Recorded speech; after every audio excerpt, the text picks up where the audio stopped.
ایک دفعہ کا ذکر ہے، ایک بہت بڑے خوبصورت محل میں ایک بادشاہ رہتا تھا۔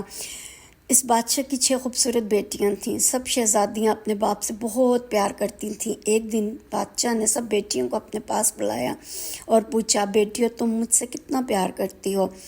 پہلی بیٹی بولی، ابا حضور میں آپ سے اتنا پیار کرتی ہوں جتنا چینی میٹھی ہوتی ہے۔ دوسری نے کہا، میں تو آپ سے شہد جتنا پیار کرتی ہوں۔ تیسری بولی، میں آپ سے کھیر جتنا پیار۔ اور 5ویں شہزادی نے کہا، میں آپ سے آئس کریم جتنا پیار کرتی ہوں۔ لیکن جب 6ٹھی بیٹی کی باری آئی تو وہ نرمی سے بولی، ابا حضور مجھے آپ نمک کی طرح عزیز ہیں۔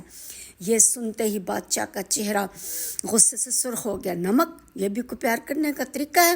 غصے میں آ کر بادشاہ نے شہزادی کو محل سے نکال دیا اور جنگل کی طرف جلا وطن کر دیا۔ بیچاری شہزادی روتی ہوئی جنگل کی طرف چلی گئی۔ کئی دن تک وہ جنگل میں بھٹکتی رہی، یہاں تک کہ ایک دن اسے ایک بزرگ کی چھوٹی سی جھونپڑی نظر آئی۔ بزرگ نے اسے پناہ دی اور شہزادی اس کے ساتھ رہنے لگی۔ ایک دن جب وہ فرش صاف کر رہی تھی تو اچانک زمین کے نیچے سے اسے سونا اور ہیرے ملے۔ شہزادی بہت خوش ہوئی۔ اس نے بزرگ کی اجازت سے وہاں ایک خوبصورت محل بنوایا۔ پھر اس نے بادشاہ کے خاص دعوت پر محل میں بلایا، لیکن اسے یہ نہیں بتایا کہ یہ دعوت کس کی طرف سے ہے۔ جب بادشاہ محل میں پہنچا تو حیرت سے آنکھیں کھلی کی کھلی رہ گئیں۔